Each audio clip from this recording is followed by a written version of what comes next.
تلنگانہ کے نرمل ضلع میں اولاد نہ ہونے سے دل برداشتہ ہو کر ایک نوجوان نے خودکشی کر لی۔ یہ واقعہ ضلع کے کوبیر منڈل ہیڈ کوارٹر کے دھوبی گلی علاقے میں پیش آیا۔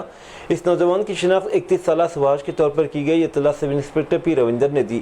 بتایا گیا ہے کہ سبھاش کی شادی کو 6 سال ہو چکے تھے، لیکن اب تک انہیں اولاد نصیب نہیں ہوئی۔ اولاد نہ ہونے کی وجہ سے ذہنی دباؤ کا شکار ہو گیا اور زندگی سے بیزار ہو کر اس نے اپنے ہی گھر میں ساڑی کے ذریعے پھنکے سے لٹک کر خودکشی کر لی۔ گھر والوں کی شکایت پر پولیس نے مقدمہ درج کر لیا اور لاش کو پوسٹ مارٹم کے لیے اسپتال منتقل کیا گیا۔ صوتی آلودگی کے مقدمے میں بیان بازی کے سامان کی واپسی کے بدلے رشوت طلب کرنے والے جگت گیری گٹا پولیس اسٹیشن کے سب انسپکٹر شنکر کو ACB نے رنگے ہاتھوں گرفتار کر لیا۔ ACB کے DSP سرینواس ریڈی کے مطابق پاپی ریڈی نگر کا کرن بینڈ ماسٹر ہے۔ مارچ میں اس کے خلاف مقررہ وقت سے زیادہ دیر تک باجا بجانے کی شکایت پر SI شنکر نے کارروائی کی تھی اور سامان ضبط کر کے عدالت میں جمع کروا دیا تھا۔ حال ہی میں کرن نے عدالت کا آرڈر حاصل کیا اور سامان کی واپسی کے لیے پولیس سے رابطہ کیا۔ 15 دن گزرنے کے باوجود جب اس کی درخواست پر کوئی کارروائی نہ ہوئی تو درمیانے شخص ناگندر نے SI شنکر کے ساتھ بات چیت شروع کی اور SI نے سامان کے بدلے 15,000 روپے کی رشوت طلب کی۔ متاثرہ شخص نے اس بات چیت کی ویڈیو ریکارڈ کر کے ACB کو شکایت کی۔ ہفتے کے روز ACB کے DSP کی قیادت میں جگت گیری گٹا پولیس اسٹیشن پر چھاپا مارا گیا اور ناگندر کے ذریعے رشوت لیتے ہوئے SI شنکر کو رنگے ہاتھوں پکڑ لیا گیا۔ ACB نے پولیس آفیسر شنکر اور درمیانی شخص کو گرفتار کر کے نامپلی ACB کورٹ میں پیش کر دیا گیا۔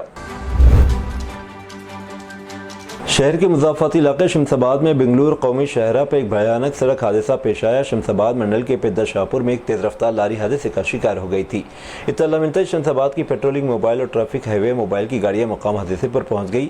دونوں موبائل گاڑیاں کنارے پر روک کر ملازمین نے پولیس حادثے کا شکار ہونے والی لاری کا جائزہ لے رہے تھے کہ ایک اور تیز رفتار لاری آ کر دونوں موبائل گاڑیوں کو ٹکر دے دی۔ حادثے میں کانسٹیبل وجے کمار کی موت ہو گئی جبکہ 3 دیگر کانسٹیبل زخمی ہو گئے، جن میں یادیہ کی حالت نازک بتائی جاتی ہے۔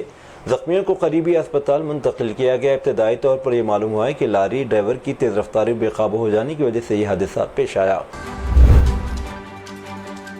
تلنگانہ کے ضلع راجنا سلسلہ کے مست آباد منڈل میں پولی سیٹ کے انٹرنس ٹیسٹ میں کم رینک لانے پر ایک 16 سالہ طالبہ نے خودکشی کر لی۔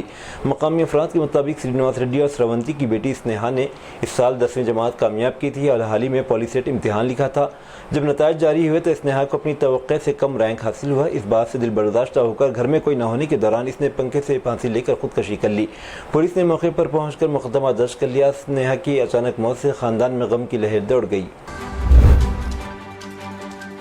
ریاست تلنگانہ ضلع نرمل کے کڈرم منڈل کے تحصیلدار دفتر میں تعینات منڈل سرویر پوار اماجی کو تلنگانہ اینٹی کرپشن بیورو کے حکام نے رشوت لیتے ہوئے رنگے ہاتھوں گرفتار کر لیا۔ اطلاعات کے مطابق شکایت کنندہ نے ACB کو اطلاع دی تھی کہ پوار اماجی ان کے ارکان خاندان کی اراضی کا لوکیشن میپ تیار کرنے اور وراثتی سرٹیفکیٹ کے لیے زیر التوا فائل کو آگے بڑھانے کے بدلے رشوت کا مطالبہ کر رہا ہے۔ ابتدا میں ملزم نے 25,000 رشوت طلب کی، لیکن شکایت کنندہ کی درخواست پر اس میں کمی کی گئی تھی۔ 20 مئی 2025 کو 12,000 روپے رشوت حاصل کر چکا تھا اور باقی 7,000 روپے لیتے وقت ACB کے حکام نے کوڑم میں اسے گرفتار کر لیا۔ ACB حکام نے پوار اماجی کے خلاف مقدمہ درج کر کے مزید تفتیش شروع کر دی ہے۔ حکام کا کہنا ہے کہ عبد النوانی کے خلاف کارروائیاں مستقبل میں اسی شدت سے جاری رہیں گی۔ آندھرا پردیش کے اننتپورم ضلع کے مالاپورم گاؤں میں افسوسناک واقعہ پیش آیا، جہاں ایک طالب علم نے نیا موبائل فون نہ دلانے پر دل برداشتہ ہو کر خودکشی کر لی۔ تفصیلات کے مطابق مالاپورم کے رہنے والے سرینواس نے حال ہی میں 10ویں جماعت کا امتحان کامیاب کیا تھا۔ 2 روز قبل وہ گنتکل کے کالج میں انٹرمیڈیٹ میں داخلہ بھی لے چکا تھا۔ سرینواس گزشتہ چند دنوں سے اپنے دوست کا مفت پرانا موبائل فون استعمال کر رہا تھا اور اپنے باپ ناگابھوشنم سے نیا فون دلانے کی ضد کر رہا تھا۔ والد نے وعدہ کیا کہ کچھ دن بعد نیا فون دلائے گے، لیکن اس دوران انہوں نے سرینواس کے پرانے فون سے SIM کارڈ نکال کر اسے دوست کو واپس کرنے کو کہا۔ اس بات سے دل برداشتہ ہو کر سرینواس نے چلتی ٹرین کے سامنے کود کر جان دے دی۔ آندھرا پردیش کے وزیر اعلیٰ چندرابابو نائیڈو کے نئے گھر میں داخل ہونے کی تقریب منعقد کی گئی۔ انہوں نے اپنے حلقے انتخاب کپم میں یہ نیا گھر تعمیر کروایا ہے۔ تقریب میں ان کے ارکان خاندان اور قریبی رفقا شریف ہوئے۔ اس موقع پر پارٹی کارکنوں اور حلقے کے عوام کو ڈیجیٹل دعوت نامے بھیجے گئے تھے۔ پولیس نے وزیر اعلیٰ کے دورے کے پیش نظر سیکیورٹی کے سخت انتظامات کیے۔ یہ نیا گھر نہ صرف ان کی ذاتی رہائش کے لیے ہے بلکہ یہ رائلسیما خطے کی ترقی اور عوامی فلاح بہبود کے لیے ان کی وابستگی کا مظہر بھی ہے۔ اس موقع پر چندرابابو نائیڈو نے اپنی اہلیہ بھونیشوری، فرزند لوکیش اور بہو برہمنی کے ساتھ بھی پوجا کی۔ عام طور پر ہر سال ممبئی میں تقریباً جون کے درمیان میں بارش شروع ہوتی ہے، لیکن فی الحال جس رفتار سے مانسون مہاراشٹر کی طرف بڑھ رہا ہے، اسے دیکھتے ہوئے محکمہ موسمیات نے امسال ممبئی میں مئی مہینے میں ہی برسات کا موسم شروع ہونے کا امکان ظاہر کیا ہے۔ البتہ اس سال مئی میں جیسا موسم رہا، جتنی بارش ہوئی اور ماضی میں کئی دہائیوں میں نہیں دیکھی گئی۔ محکمہ موسمیات کے مطابق جنوبی ہند کے ساحلی علاقوں میں مانسون پہنچ چکا ہے اور بارش کے لیے موسم سازگار ہونے کی وجہ سے آئندہ 2 سے 3 روز میں یہ مہاراشٹر میں داخل ہو جائے گا، جس سے امید ہے کہ اس سال مئی میں ملک کی تجارتی راجدھانی میں بارش کا موسم شروع ہو جائے گا۔ ممبئی، تھانے اور اطراف کے علاقوں میں اب تک جو بارش ہو رہی ہے وہ بے موسم برسات اور بارش کا موسم شروع ہونے سے پہلے ہونے والی بارش ہے۔ وزیراعظم نریندر مودی نے ان لیڈروں کو ایک خاص مشورہ دیا جو آپریشن سندور پر غیر ضروری بیان دے کر بی جے پی کی شبیہ کو خراب کر رہے ہیں۔ انہوں نے کہا ہے کہ رہنما اپنی تقریر پر قابو رکھیں اور غیر ضروری بیانات سے گریز کریں، کہیں بھی کچھ کہنے سے گریز کریں۔ حال ہی میں مدھیہ پردیش اور ہریانہ کی بی جے پی لیڈروں نے اپنے بیانات سے پارٹی کی بدنامی کی ہے۔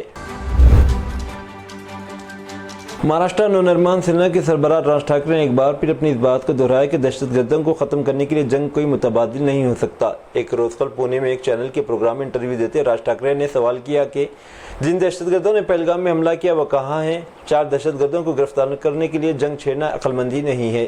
ایمنس سربراہ نے سوال کیا، اس جنگ سے ہمیں کیا حاصل ہوا؟ ہمارا میڈیا کہہ رہا تھا کہ ہماری فوج نے اسلام آباد پر قبضہ کر لیا ہے، لیکن اسلام آباد پر قبضہ کر کے کیا کرنا ہے؟ انہوں نے تندیا لہجے میں کہا کہ بھیونڈی اور مالیگاؤں تو آپ سے سنبھال نہیں جا رہے ہیں، اسلام آباد لے کر کیا کریں گے؟ راج ٹھاکرے نے دعویٰ کیا کہ اس وقت میں نے جو سوال کیا تھا وہی سوال اب بہت سے لوگ کر رہے ہیں، آخر وہ دہشت گرد اب تک کیوں نہیں پکڑے گئے جنہوں نے پہلگام میں حملہ کیا تھا اور وہ کہاں چلے گئے؟ حکومتی تھنک ٹینک نیتی آیوگ کے chief executive B V R Subrahmanyam نے کہا کہ ہندوستان جاپان کو پیچھے چھوڑتے ہوئے دنیا کی چوتھی سب سے بڑی معیشت بن گیا ہے۔ انہوں نے بین الاقوامی مالیاتی فنڈ IMF کے اعداد و شمار کا حوالہ دیتے ہوئے کہا، مجموعی طور پر جغرافیائی، سیاسی اور اقتصادی ماحول ہندوستان کے لیے سازگار ہے۔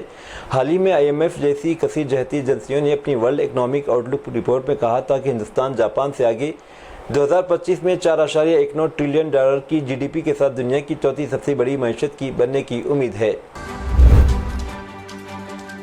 انڈین کوسٹ گارڈ نے اتوار کو تصدیق کی ہے کہ لائبیریا کے جھنڈے والے کنٹینر جہاز کے عملے کے تمام 24 ارکان کو کوچی کے ساحل سے 38 ناٹیکل میل جنوبی مغرب میں کشتی کے الٹنے کے بعد بچا لیا گیا۔ انڈین کوسٹ گارڈ کے مطابق اتوار کی صبح تک جہاز پر موجود عملے کے آخری 3 ارکان کو INS سجاتا نے بچایا جو ہفتے کی شام آپریشن میں شامل ہوئے۔ ICG نے مزید کہا کہ جہاز اس کے ایک ہولڈ میں سوراخ کی وجہ سے الٹ گیا۔ عملے کے تمام ارکان اب محفوظ ہیں۔ کوسٹ گارڈ فی الحال مزید کارروائی کے لیے صورتحال کا جائزہ لے رہا ہے۔ اتر پردیش کے شاہجہاں پور ڈسٹرکٹ اسپتال میں گیس لیک ہونے کی خبر ہے۔ آکسیجن پلانٹ میں گیس لیک ہونے سے اسپتال میں بھگدڑ مچ گئی۔ اس دوران ایک شخص جاں بحق اور متعدد زخمی ہو گئے۔ واقعے کی اطلاع ملتے ہی پولیس انتظامیہ موقع پر پہنچ گئی اور بھگدڑ میں ہلاکت کے بعد پولیس نے تفتیش شروع کر دی۔ راشٹریہ جنتا دل کے سربراہ لالو پرساد یادو نے اپنے بڑے بیٹے تیج پرتاپ یادو کو پارٹی اور خاندان سے نکال دیا ہے۔ تیج پرتاپ یادو کی ایک خاتون کے ساتھ تصویر اور ویڈیو وائرل ہونے کے بعد لالو یادو نے اتوار کو فیس بک پر پوسٹ کر کے اپنے بڑے بیٹے کو پارٹی اور خاندان سے نکالے جانے کی اطلاع دی۔ انہوں نے فیس بک پر لکھا کہ ذاتی زندگی میں اخلاقی اقدار کو نظر انداز کرنا سماجی انصاف کے لیے ہماری اجتماعی جدوجہد کو کمزور کرتا ہے۔ بڑے بیٹے کی سرگرمیاں، عوامی طرز عمل، غیر ذمہ دارانہ رویہ ہمارے خاندانی اقدار اور سنسکار کے مطابق نہیں، اس لیے مندرجہ بالا حالات کے پیش نظر میں اسے پارٹی اور خاندان سے نکالتا ہوں۔ اب سے پارٹی اور خاندان میں اس کا کسی بھی قسم کا کردار نہیں رہے گا۔ بعد ازاں پارٹی سے 6 سال کے لیے خارج کر دیا گیا۔ کیرالہ سے تاج محل کو بم سے اڑانے کی دھمکی ملی ہے۔ اس دھمکی کے بعد پورے تاج محل علاقے میں ہائی الرٹ جاری ہے۔ دراصل محکمہ سیاحت کو کیرالہ سے ایک ای میل آیا جس میں تاج محل کو بم سے اڑانے کی دھمکی دی گئی تھی۔ اس پر CISF، تاج محل کی سیکورٹی پولیس، بم اسکواڈ، ڈاگ اسکواڈ، ہندوستان میں محکمہ آثار قدیمہ کی ٹیم نے قریب 3 گھنٹے تک تاج محل کی چپے چپے کی تلاشی لی، حالانکہ اس دوران کہیں بھی کوئی مشتبہ اشیاء نہیں ملی۔ دھمکی کی وجہ سے تاج محل کے مشرقی اور مغربی دروازے پر سیکورٹی مزید سختی کر دی گئی۔ سیاحوں کو تاج محل میں پین تک لے جانے کی اجازت نہیں تھی۔ CCTV سے ہر سیاح کی نگرانی کی گئی۔ جب 3 گھنٹے کی تلاشی مہم کے دوران کوئی مشتبہ اشیاء نہیں ملی تو سیکورٹی ایجنسیوں نے راحت کی سانس لی۔ DSP سونم کمار نے بتایا کہ یہ ہاکس ای میل تھا جو کیرالہ سے آیا تھا۔ اس بارے میں سائبر سیل تھانے میں معاملہ درج کرایا گیا ہے جس کی جانچ کی جا رہی ہے۔